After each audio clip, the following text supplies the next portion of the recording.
Measures of dispersion में आज जो टॉपिक हम पढ़ेंगे, मेजर ऑफ डिस्पर्जन की टाइप्स हम डिस्कस कर रहे थे। एब्सोल्यूट मेजर ऑफ डिस्पर्जन हमने पढ़ा था प्रीवियस क्लास में, ठीक है।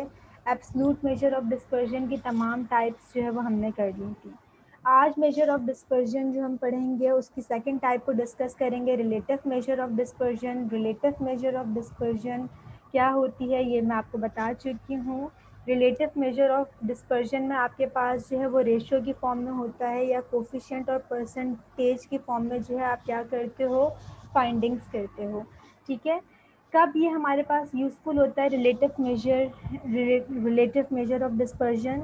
जब आपने क्या करना हो, दो या दो से ज़्यादा डाटा सेट्स को क्या करना हो, कंपेयर करना हो और उनके यूनिट्स भी क्या हो, डिफरेंट हो, तो तब हम क्या यूज़ करते हैं, relative measure of dispersion use करते हैं।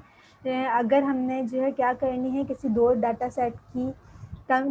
सेट का क्या करना है, कंपैरिजन करना है, या आप कह लो कि अगर हम प्लेयर्स की बात कर रहे हैं तो अगर हमें किसी दो प्लेयर्स के या तीन प्लेयर्स के क्या करने हैं, चेक करनी है, उनकी परफॉर्मेंस को चेक करना है, तो तब हम क्या करते हैं, हम रिलेटिव मेजर ऑफ डिस्पर्जन जो है वो यूज़ कर सकते हैं, ठीक है।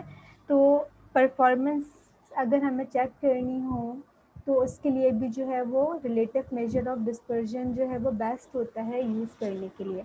अब रिलेटिव मेजर ऑफ डिस्पर्जन में आपके पास कौन कौन सी टाइप्स होती हैं, इनको डिस्कस करेंगे, देन उसी से रिलेटेड हम क्या करेंगे, प्रॉब्लम्स करेंगे, ठीक है। रिलेटिव मेजर ऑफ डिस्पर्जन में फर्स्ट आपके पास क्या लिखा हुआ है, coefficient of range, coefficient of quartile deviation, coefficient of mean deviation and coefficient of variation. सबसे इम्पॉर्टेंट जो इसमें है वो आपके पास क्या है, कोफिशिएंट ऑफ वेरिएशन है, ठीक है।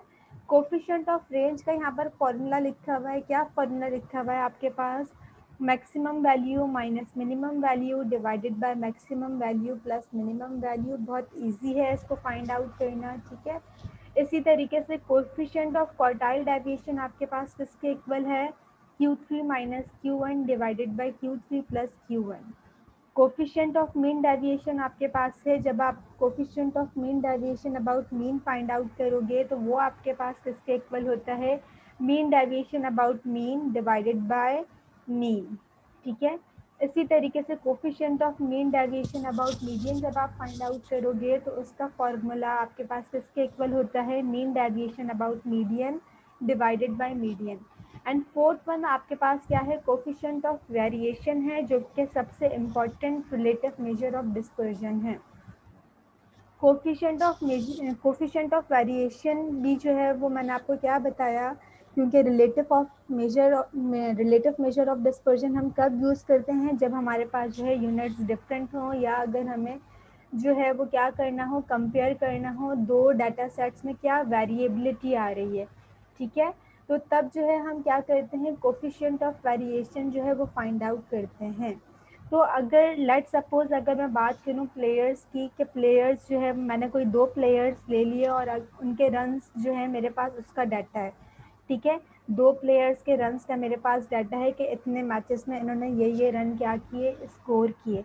अब मैं देखना चाह रही हूँ, दोनों प्लेयर्स की परफॉर्मेंस चेक करना चाह रही हूँ, तो with the help of coefficient of variation मैं उनकी परफॉर्मेंस के बारे में कंक्लूड कर सकती हूँ कि किसकी परफॉर्मेंस जो है वो ज़्यादा बेटर है, ठीक है। कोफिशिएंट ऑफ वेरिएशन की हेल्प से ये मैं बता सकती हूँ। तो अगर हम जब coefficient of variation find out करेंगे, कोफिशिएंट ऑफ वेरिएशन का फॉर्मूला क्या होता है आपके पास, standard deviation divided by mean multiplied by 100। इन परसेंटेजेस में आप क्या देते हो, इसका आंसर देते हो। रिलेटिव मेजर ऑफ डिस्पर्जन में आपको क्या बताया गया है कि रिलेटिव मेजर ऑफ डिस्पर्जन में आपके पास रेशियो की फॉर्म होती है, परसेंटेज की फॉर्म होती है। तो जब कोफिशिएंट ऑफ वेरिएशन की बात करते हैं तो यहाँ पर हम क्या करते हैं, परसेंटेज में आंसर देते हैं। अब आपके पास यहाँ पर क्या लिखा हुआ है कि जब आप coefficient of variation find out करते हो तो आपको किस तरीके से पता चलेगा कि अगर आप दो डाटा सेट की बात कर रहे हो तो which one is more better, ये हमें किस तरीके से पता चलेगा। तो जिसका कोफिशिएंट ऑफ वेरिएशन क्या आएगा, लेस आएगा, तो हम कहेंगे कि उस प्लेयर की परफॉर्मेंस, जिस तरीके से यहाँ पर प्लेयर्स की एग्जांपल मैंने दी थी कि मेरे पास दो प्लेयर्स हैं, उनके रन के मेरे पास स्कोर्स लिखे हुए हैं। अब मैं चेक करना चाह रही हूँ उनकी परफॉर्मेंस की, किसकी परफॉर्मेंस ज़्यादा बेटर है। तो with the help of coefficient of variation में किस तरीके से बताऊंगी, जिस प्लेयर का कोफिशिएंट ऑफ वेरिएशन क्या होगा, लेस होगा, तो मैं बताऊंगी उसकी परफॉर्मेंस जो है वो क्या है, ज़्यादा कंसिस्टेंट है। ठीक है, क्योंकि ये हमें क्या बताता है कि आपके पास जो स्कोर्स दिए हुए हैं उनमें क्या वेरिएबिलिटी आ रही है, कुछ कंसिस्टेंसी आ रही है या नहीं आ रही। ठीक है, तो वो हमें किससे पता चलता है, कोफिशिएंट ऑफ वेरिएशन से जो है वो पता चलता है। और अगर हमारे पास जो है वो वैल्यू क्या आ रही है कोफिशिएंट ऑफ वेरिएशन की, 0 से क्लोज आ रही है, तो वो आपके पास क्या है, यूजलेस है। इसी से रिलेटेड हम क्या करेंगे, एक क्वेश्चन करेंगे। आपकी बुक की एक्सरसाइज का क्वेश्चन है, बेसिक स्टैटिस्टिक्स की बुक है by Shahid Jamal, chapter number 4 का क्वेश्चन है 4.86। ठीक है, इस डाटा सेट में आपके पास क्या दिए हुए हैं, दो डाटा दिए हुए हैं। एक डाटा आपके पास क्या दिया हुआ है, मंथली टेम्परेचर का दिया हुआ है, और एक डाटा आपके पास क्या दिया हुआ है, रेनफॉल का दिया हुआ है। टेम्परेचर आपके पास किस में दिया हुआ है, इन डिग्री सेंटीग्रेड में आपके पास गिवन है, और रेनफॉल आपके पास किस में दी हुई है, इन इंचेस में दी हुई है। ठीक है, भावलपुर का जो है वो ये डाटा है। क्या आपसे कहा गया है, कैलकुलेट करें आप coefficient of variation of temperature and rainfall and comment.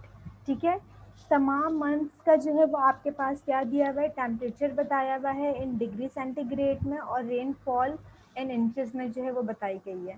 ठीक है, कोफिशिएंट ऑफ वेरिएशन आपसे टेम्परेचर का भी फाइंड आउट करने के लिए कहा जा रहा है, और रेनफॉल का भी फाइंड आउट करने के लिए कहा जा रहा है। अब आपको कोफिशिएंट ऑफ वेरिएशन का फॉर्मूला पता है कि कोफिशिएंट ऑफ वेरिएशन किसके इक्वल होता है, सिग्मा ओवर एक्स बार के इक्वल होता है, मल्टीप्लाइड बाय 100। ठीक है, तो सिग्मा का फॉर्मूला क्या होता है, आपके पास यहाँ पर दो डाटा सेट हैं, तो टेम्परेचर को मैं क्या कंसिडर कर रही हूँ, एक्स कंसिडर कर रही हूँ, और रेनफॉल को मैं क्या कंसिडर कर रही हूँ, वाई कंसिडर कर रही हूँ। आपके पास यहाँ पर अनग्रुप डाटा है, दोनों डाटा सेट्स जो यहाँ पर गिवन हैं, दोनों डाटा सेट्स आपके पास अनग्रुप हैं, ग्रुप डाटा नहीं है। तो जब आप मीन या स्टैंडर्ड डेविएशन फाइंड आउट करोगे, तो वो अनग्रुप डिस्ट्रीब्यूशन के फॉर्मूले से आप फाइंड आउट करोगे। इस बात का आप लोगों ने ध्यान रखना है, क्योंकि एग्जाम्स में स्टूडेंट्स इसी बात से कंफ्यूज हो रहे होते हैं, उनको समझ ही नहीं आ रहा होता कि अनग्रुप का फॉर्मूला लगाना है या ग्रुप का लगाना है। तो अगर आपके पास ग्रुप डाटा होगा, फ्रीक्वेंसी डिस्ट्रीब्यूशन होगी, क्लास इंटरवल्स गिवन होंगी, तो तब आप स्टैंडर्ड डेविएशन जो है वो ग्रुप डिस्ट्रीब्यूशन के फॉर्मूले से जो है वो फाइंड आउट करोगे, ग्रुप फ्रीक्वेंसी डिस्ट्रीब्यूशन के फॉर्मूले से। ठीक है, अभी आपके पास यहाँ पर क्या है, अनग्रुप डाटा है, तो आप स्टैंडर्ड डेविएशन और मीन जो फाइंड आउट करोगे, क्योंकि कोफिशिएंट ऑफ वेरिएशन में आपको स्टैंडर्ड डेविएशन और मीन जो है वो रिक्वायर होगा। तो सबसे पहले तो मैं यहाँ पर क्या लिख रही हूँ, मीन का फॉर्मूला लिख रही हूँ और स्टैंडर्ड डेविएशन का फॉर्मूला लिख रही हूँ। ठीक है, क्योंकि कोफिशिएंट ऑफ वेरिएशन के फॉर्मूले में हमें किसकी ज़रूरत पड़ेगी, स्टैंडर्ड डेविएशन भी फाइंड आउट करने की ज़रूरत पड़ेगी, और मीन फाइंड आउट करने की ज़रूरत भी पड़ेगी। ठीक है, तो पहले तो हम किसका फाइंड आउट करेंगे, टेम्परेचर का coefficient of variation find out करेंगे। फॉर टेम्परेचर आपके पास कोफिशिएंट ऑफ वेरिएशन आपने फॉर्मूला लिख दिया। ठीक है, अब सिग्मा आपके पास किसके इक्वल होता है, सिग्मा का फॉर्मूला मैंने लिखवाया था, स्टैंडर्ड डेविएशन का square root of summation x square, ungrouped data है N minus summation X over N का होल स्क्वायर। अगर आपके पास ग्रुप फ्रीक्वेंसी डिस्ट्रीब्यूशन होती है, तो आपके पास सब क्या हो जाता है, यहाँ पर summation F of x square divided by summation F minus summation F of x divided by summation F. ठीक है, मीन का फॉर्मूला आपके पास क्या है, मीन आपके पास इक्वल होता है समीशन एक्स ओवर एन की। ठीक है, तो इस टेम्परेचर के ऑब्जर्वेशन को मैंने यहाँ पर क्या लेट कर लिया, टेम्परेचर की जो ऑब्जर्वेशन हमारे पास गिवन है इसको मैंने एक्स लेट कर लिया। अब स्टैंडर्ड डेविएशन के फॉर्मूले में हमें क्या रिक्वायर होगा, एक्स स्क्वायर रिक्वायर होगा। ठीक है, तो इसलिए मैंने आपसे कहा है, बार बार मैं आपको हर क्लास में कहती हूँ कि सबसे पहले जो भी फाइंड आउट करने के लिए कहा गया है, जो भी फाइंडिंग्स हैं आप उसका फॉर्मूला लिख लीजिए, ताकि आपको पता चल जाए कि आपको कॉलम में कौन कौन सी ऑब्जर्वेशंस रिक्वायर हैं, कौन कौन से कॉलम्स जो है वो आपको रिक्वायर है। ठीक है, तो एक्स स्क्वायर का कॉलम हमें यहाँ पर चाहिए होगा। एक्स स्क्वायर का कॉलम आप किस तरीके से बनाओगे, 20 का स्क्वायर 400, 21 का स्क्वायर 441। इसी तरीके से आपने तमाम एक्स ऑब्जर्वेशन का क्या यहाँ पर फाइंड आउट कर लिया, स्क्वायर फाइंड आउट कर लिया, ठीक है। समीशन एक्स फाइंड आउट कर लिया, देन समीशन एक्स स्क्वायर आपने फाइंड आउट कर लिया, ठीक है। अब आप क्या करोगे, सिंपली जो है वो सिग्मा की वैल्यू फाइंड आउट करोगे, एक्स बार की वैल्यू फाइंड आउट करोगे। तो एक्स बार की वैल्यू आप किस तरीके से फाइंड आउट करोगे, 241 डिवाइडेड बाय कितनी ऑब्जर्वेशन हैं यहाँ पर, 12 ऑब्जर्वेशन हैं। तो आपके पास यहाँ पर जो मीन आ रहा है वो क्या आ रहा है, 20.08 समथिंग आ रहा है, ठीक है। मैंने यहाँ पर 20.0 लिख दिया। इसी तरह जब आप स्टैंडर्ड डेविएशन के फॉर्मूले में तमाम वैल्यूज़ जो है वो पुट करोगे, that is summation x square over n, यानी कि 4869 डिवाइडेड बाय 12 माइनस 20 का होल स्क्वायर, ठीक है। तो जब आप इसकी वैल्यू फाइंड आउट करोगे तो सिग्मा आपके पास किसके इक्वल आएगा, 1.55 के इक्वल आएगा, ठीक है। अब आप coefficient of variation find out कर सकते हो। कोफिशिएंट ऑफ वेरिएशन के फॉर्मूले में आप टेम्परेचर का coefficient of variation find out कर रहे हो, ठीक है। तो आप यहाँ पर सिग्मा की वैल्यू आपके पास क्या आई है, 1.55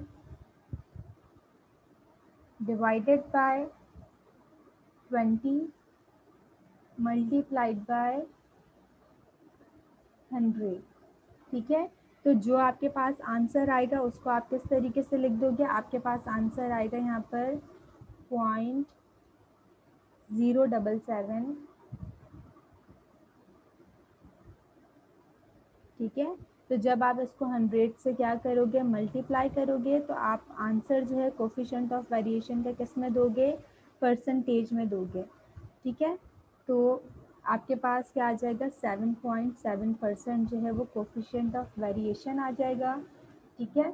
बिल्कुल इसी तरीके से जो है जब आप क्या करोगे, रेनफॉल का coefficient of variation find out करोगे फॉर रेनफॉल, तो आपने इसको किसका नाम दिया हुआ है, वेरिएबल वाई का नाम दिया हुआ है। आप जो है वो वाई बार फाइंड आउट करोगे,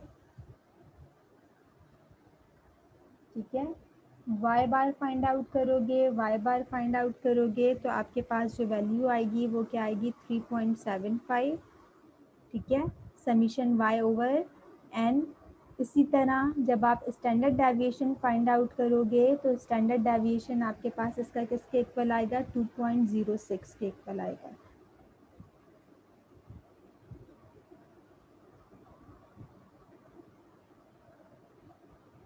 आप खुद भी जो है वो कैलकुलेशंस करके देख लीजिएगा, ठीक है। तो अब आप इसका जब क्या फाइंड आउट करोगे, coefficient of variation find out करोगे, तो आप चेक कर लो कि आपके पास क्या वैल्यू आ रही है, ठीक है।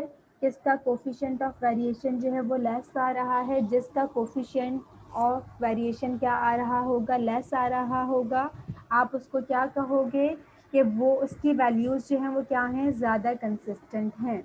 तो यहाँ पर टेम्परेचर का मैंने फाइंड आउट कर लिया, रेनफॉल का आप फाइंड आउट करिएगा और चेक करिएगा कि टेम्परेचर, मंथली टेम्परेचर जो दिया हुआ है इन सेंटीग्रेड, वो ज़्यादा कंसिस्टेंट है, मींस कि उसकी जो वैल्यूज़ हैं उसमें ज़्यादा कंसिस्टेंसी आ रही है, ज़्यादा कम वेरिएशन आ रही है, या रेनफॉल की जो ऑब्जर्वेशन है उसमें ज़्यादा कंसिस्टेंसी आ रही है। क्योंकि कोफिशिएंट ऑफ वेरिएशन क्या बताता है, जो भी आपके पास डाटा सेट है उसमें कितनी लेस वेरिएशन आ रही है या मोर वेरिएशन आ रही है, ठीक है। तो जिसमें आपके पास लेस वेरिएशन होगा, जिसका कोफिशिएंट ऑफ वेरिएशन आपके पास क्या होगा, लेस होगा, वो वेरिएबल आपके पास क्या होगा, ज़्यादा कंसिस्टेंट होगा।